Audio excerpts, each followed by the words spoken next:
thanks everyone. We have head coach Mark Campbell and two of our backbones of this roller coaster season, Jovanovic and Agnes Emma-Nnopu here following tonight's win over North Texas. We'll start with an opening statement from coach and then open the room for some questions. Well, first of all, just really thankful to be playing in March. It's hard to get to postseason basketball, and to do it in our first season is a testament to this coaching staff and the young ladies in the locker room and just the support in this community. March is the best. It's what you do. It's why you do all this. And these girls have been grinding for 9 months and found a way tonight to get a really good win against a good ball club. North Texas is gritty and tough, competitive, and fortunately our defense is what I think got the win for us. And so in March, it's just survive and advance. As I was sitting waiting, I saw, Oakland, 14 seed, upseeded Kentucky, a 3 seed, and hit 10. One player hit 10-3. So March is a 40-minute fight. Seeds don't matter, rankings don't matter, big school, small school. That's why it's the best time of the year. So thankful that we get a chance to play another game together. Despite not scoring in the end of the game there, it seemed to be a really tough finish to the game, grabbing rebounds, doing all that to finish the game, winning by 9. Yeah, well, all these games now, whoever loses, you're done. And there's kids where their career's over for some of them. And so you're going to get every last bit until that final buzzer sounds. And credit North Texas for fighting the whole time. But that's their DNA. They're a gritty group. And so proud that our team was tough enough to still find a way to get a win. Yeah, and Agnes and Una, you guys, it didn't seem like there was any panic at the end, even though you were up by a little bit, and then they got a little bit closer, and it was just meaning that it's one and done. It seemed like you guys kept an even keel. Sure, yeah. I think that's just been a growing point all year. So we've been in situations like that before where it's getting hectic and teams are trying to do that to us. So I think it just came from experience that I think we still need to do a better job of finishing out games that way when other teams try to speed us up. But I think that we just have grown from that experience in the past. I would just echo everything Una said. I think that we have definitely grown from start of the season to now, but there's still more growing to be done in terms of not letting teams speed us up. And I think the second and the third quarter were examples of where we were able to control the tempo, whereas the first and towards the end of the fourth, we sort of let them get us out of our momentum. Yeah, and then Mark, what did you say to them at halftime to really, go on a good run going into the third quarter? Yeah, all season, as we're building the program, this group's still learning. That's why all these games are so meaningful for us. But third quarter is the mark of a really good ball club. They come out of halftime and you kind of flex your muscle. It started with Sedona. Sedona came out in that third quarter and was unguardable, was getting deep post-ups and creating shots for us. And that's a Sedona Prince that we need to show up, from the tip. She's one of the most talented kids in the country. And she flexed her muscle in the third quarter, and we fed off that. And that gave us that breathing room kind of the rest of the second half and set the tone. And then for you players, how important is it to be able to play in this tournament in the postseason, but this being the first ever WBIT tournament? It's a very exciting experience. I feel like having the opportunity to play in a high stakes competition like this is something that's just going to propel us forward in the future when continuing to build this program. Yeah, I was going to say it's really exciting just to even play in the postseason. Not a lot of teams get that opportunity. So with everything we've been through, I think this is an awesome opportunity to go out and compete for this title because it still means a lot. And then Mark, how important is this tournament for women's basketball?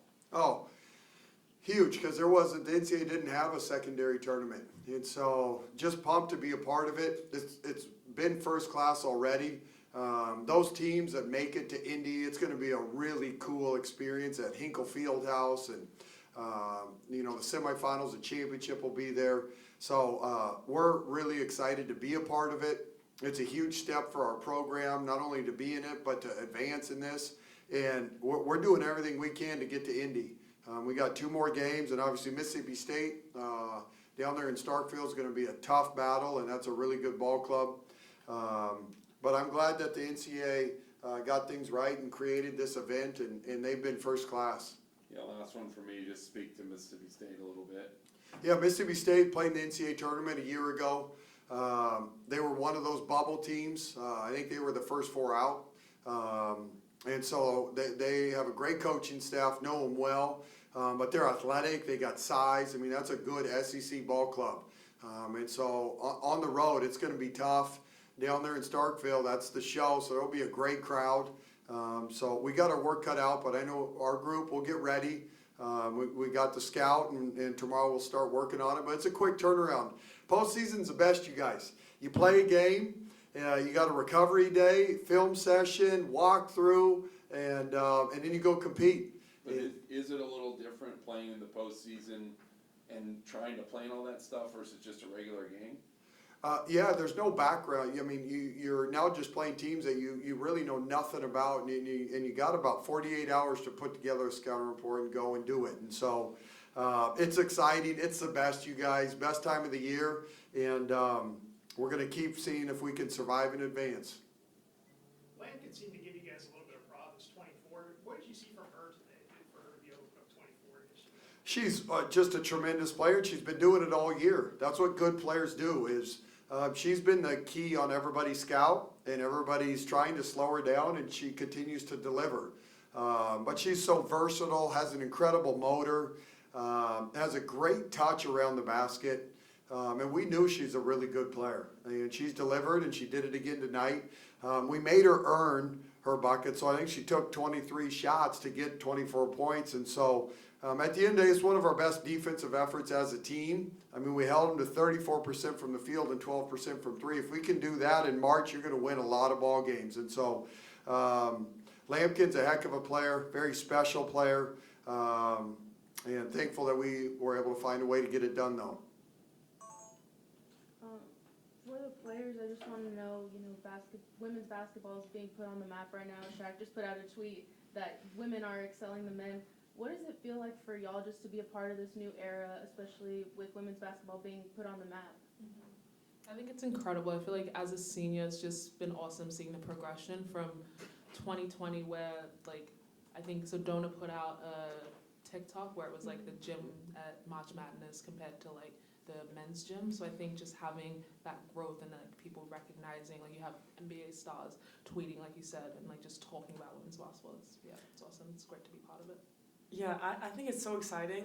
One thing is that I've noticed is maybe 3-4 years ago, if you're on Instagram and they post something about, I don't know, Kelsey Plum, Sabrina Ionescu, you'd see the comments and it's all hate and men hating. But nowadays, if you check, a lot of those posts, people are engaging in discussion, people are engaged, hyped. I really, that's a big thing that I've noticed be a change, and it's really refreshing as a girl in playing college basketball to be able to look there and not see hate and see people genuinely having respect for the things that women are doing. So it's very exciting that everyone's hyped now for the women's game. And how does that make you feel just to hear them talk about women's college basketball like this? Yeah, well, first of all, Sedona Prince deserves a lot of credit for just exposing the differences in the resources that were invested in the men's tournament compared to the women's tournament. And I think this growth that you've seen in women's basketball, the byproduct, a lot of it is from that. Now that the NCAA has truly invested in the women's March Madness, it's exploded. And then the neat thing, there's some serious star power on the women's side. So it's kind of been a perfect storm that's put women's basketball on the map. In some ways, like you said, the talk is that there's more star power than the men's right now. And so it's exciting. I'm glad these guys get to be a part of it. Obviously, Agnes has won a national championship and been a part of it at the highest level.